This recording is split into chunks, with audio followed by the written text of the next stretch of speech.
Hey, what's going on, guys? I'm gonna work on that helmet. You know, the helmet I worked on a long time ago. You know, I think it's like the 90s or something. Anyways, I'm gonna work on it, do a little bit stuff. I'm not gonna say it just yet. But the temperature, despite it being end of January, I have a few days of temperatures above 50 degrees, which means I could do some spray painting, but I gotta do some prep. But that's not what I gotta do first. Well, part of it's the prep, part of it's another thing, which I'll get into right now. Alright, I'm gonna start off by removing some screws from this ram's horn. I'm doing this in a particular order, leaving one screw up there in the front. I've learned taking this on and off so many times, it's a smart move to leave one in there because it holds those slide blocks in place and those visors don't slide down out in front, which you're about to see here in just a second. You've got to keep all the parts together, but watch the visor slide out. Boom, there it goes. So yeah, just got to keep all the parts together and organized, and we can get that ram's horn off.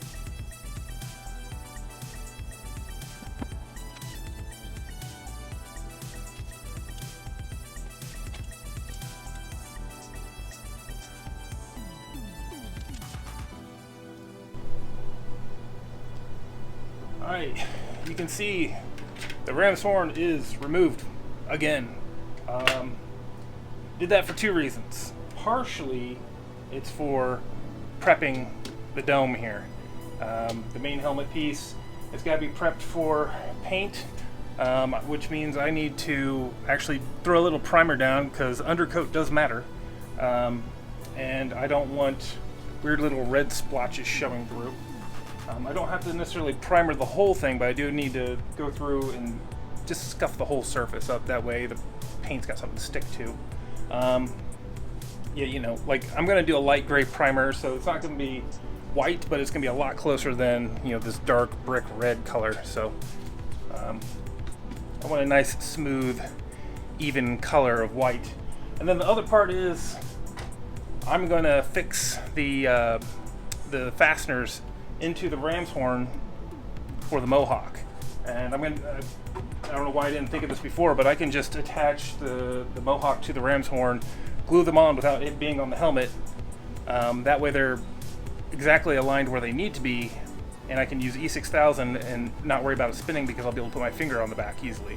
Whereas when the ram's horn's on the helmet, I can't get my hand in there because the visors are in the way. And it's just a weird curve, you know, like I don't bend that way. Maybe you do, but I don't. Anyways, I'm gonna do the ram's horn and Mohawk fasteners first before I do the prep. Yeah.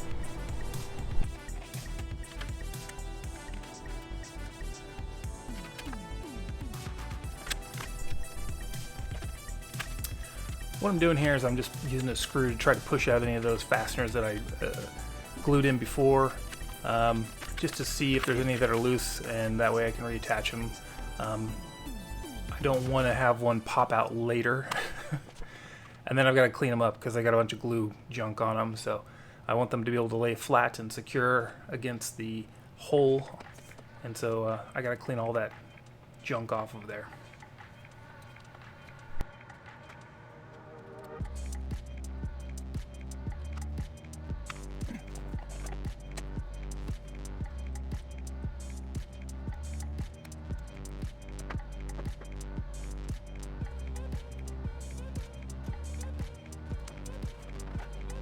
Alright, what I'm doing now is I'm actually threading in the screws that the fasteners are not coming out, and that way they are in place and secure before I have to attach the ones that came loose with some glue. So that way it's all locked in place, it's perfectly positioned at exactly where it needs to be, and the couple that I do need of glue in place, they are just perfectly aligned.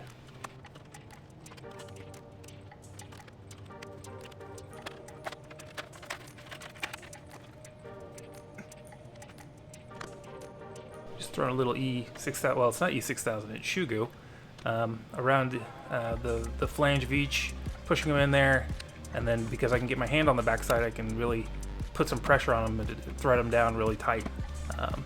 Unlike when it's on the helmet, I can't do that because my hand doesn't slide up in there. Alright, we can see I got the fasteners mounted in there, they're glued down. The rest of these didn't want to pop out, so I figured they're secure enough. They didn't want to spin either when I threaded in a screw. So these ought to be good to go as soon as they set up. And while this is off, I'm going to do a little primer on the helmet, on the dome.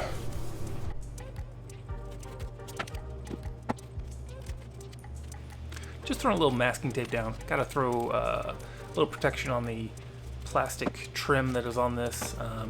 I don't want to get paint on it. It's not too big a deal if I get a little bit on it, but I don't want it to be a bigger chore than it has to be to remove it. I'd prefer to not use chemicals when at all possible. So I'm just putting it down on the outside of it, you know, pushing it down as much as I can with my fingernails, trying to get it in the crevice, and get a good clean line, and then I'm going to trace the edge with a sharp X-Acto knife.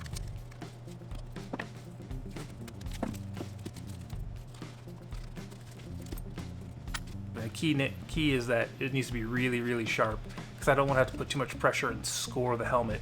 So it needs to slice through that tape really well. So a brand new fresh blade is ideal. And then once I've scored all the way around, I just peel it off. And it should just come right off pretty nice and neat.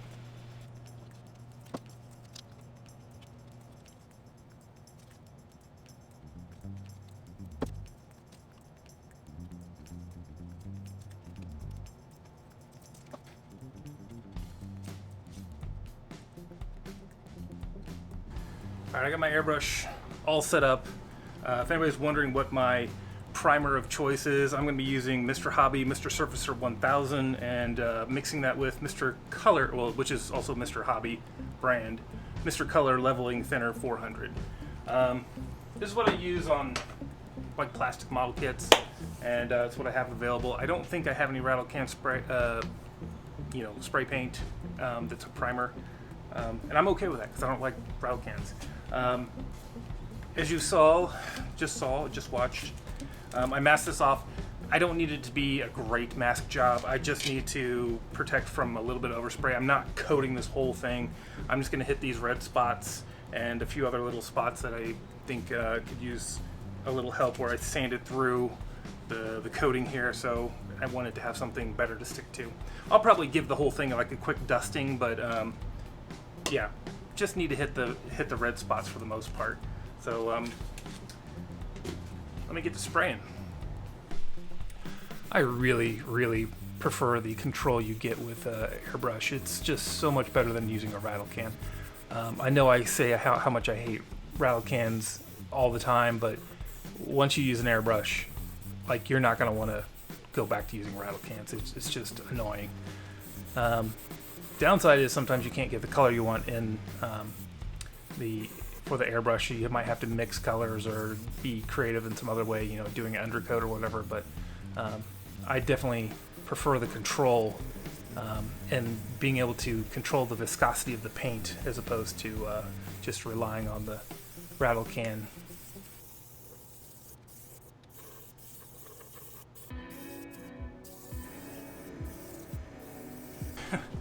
Alright, looks like some sort of weird camouflage. Yeah, I just kind of misted over the whole thing. It dries pretty fast. It does kind of rub off when it's pretty fresh, but I mean, I'm not worried about it. I'm gonna fine sand this whole thing a little bit. I just want to scuff it a little bit, just so paint has something to stick to.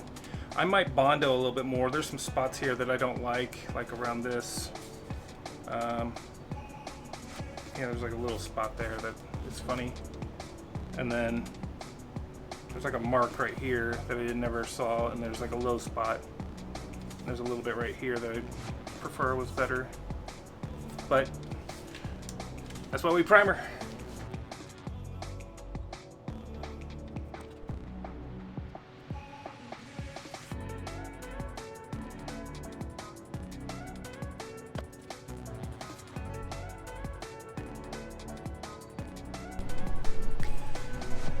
All right, I've got a little glazing putty down, some spots that I couldn't see before. Sometimes it helps when you primer something, then you can see the little imperfections and you can fill them. I gotta let that sit up. I'm gonna come back, I'm gonna give the whole thing a scuffing and sand this down again, re-primer. In the meantime, I'm gonna clean up my airbrush mess over here so it doesn't clog. And there's my compressor kicking on. I'm walking across the floor. Cool. Yeah, so let's just come back in a minute and I'll spare you from watching me clean my airbrush, which is not fun.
Alright, we are prepped.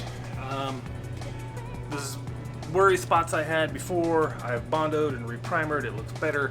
It's better than it needs to be for the spray paint. Spray paint I find to be a little thick, you know. It can kind of hide some sins, but I just like to make sure it's, you know, as level. There's no noticeable like deep grooves or chips or anything like that, and I found a couple that I didn't like, so went ahead and filled them in, re-primered down, as you just saw, and this is ready for spray paint. And the Mohawk and Ram's Horn parts have dried, and I haven't taken them apart yet, but they are ready to go. They have their fasteners in them. I'm not going to do the same thing to the fasteners down here. For the bottom of the Ram's Horn yet. I'm going to wait until after the spray paint because I don't want to get spray paint into the threads if I don't have to, and I can always affix them later. It's not that big a deal. Now there are several in here that I'm not going to be able to take out. They were already in there, they were already glued in, and I've never been able to remove them. And then there's a couple that I've added that because this black stuff is so sticky, I just left them in there. They're stuck, you know. Never bothered to remove them again because they don't want to come out. So what I'm going to do is I'm just going to take a little bit of a paper towel, roll it real thin, shove it in each one of those to prep it, and then I'm going to be spray painting. I don't know if I'll be able to do it tomorrow. Right now it's the same day as all the stuff you just saw. It's amazing I got back to it in the same day, but I did. And tomorrow it's not quite going to be warm enough, I don't think. I'm going to watch the temperature like a hawk. Hopefully I'll get a minute because it's still the weekend tomorrow, and I will be able to go down there and or not go down where? What am I talking about? Grab my spray paint and you know, give this a nice coating and get the painting base layer done. After that, it's decals and other little details and painting, but it's all stuff I can do with the airbrush. We gotta still figure out what version we want to do too. If we're gonna do, you know, A New Hope or ESB or even Return of the Jedi. They're all pretty similar, but not quite the same. And I don't need that on anymore. So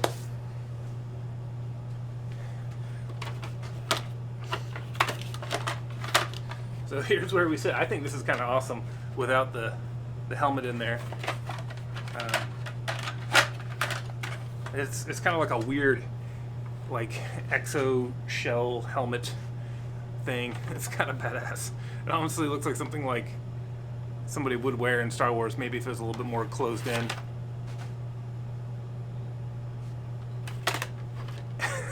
Anyway, it's just kind of cool. It's just kind of a neat thing. So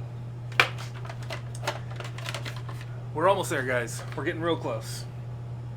Next video, we're going to come back. We're actually going to be painting the helmet, not just primer. It's basically going to be reassembly and reassembly. And then yeah, painting and putting on decals and weathering. That's all we really got left. I still got like little things like the little side clasps, and I got to figure out what exactly I want to do for the visor. I have an idea. I feel like it's going to be the solution. Check out the blog, propchopshop.com. Hoping to get a few updates on there soon. This is going to be up there, but if you're watching this video, you've already got all the updates. But I'm going to try to still stay ahead of it. I've not done any progress on anything in a very long time, so if you guys are interested in any of the stuff I used, I'm going to put some affiliate links. I used like the Bondo glazing putty, the primer that I use, the thinner that I use. I'll throw my airbrush on there, and the cleaning pot, and the airbrush cleaner, you know, and the pipettes. Oh my gosh. So I only got a couple left. If you have an airbrush, or even just paint anything, buy these pipettes. I'll have a link in the description. I buy like 500 or 1,000 at a time, and it's like, I don't know, $7-8. I don't remember the price exactly what I paid for them, but it was less than $10, and I use the crap out of them.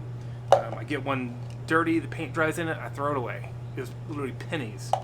So probably one of the, when I'm painting things, probably one of the most used things I have. Seriously, I can't like do anything without them. Like I'm trying to pour the paint or use some sort of spoon or something, trying to get it into your airbrush or trying to get it onto a palette or something like that. Just little pipette dropper. It's quick, it's clean, easy. Can't recommend that one enough. Anyways, that's gonna be it for the video, guys. I will see you guys in the next one, and we will be painting. I already have the paint and everything. Later.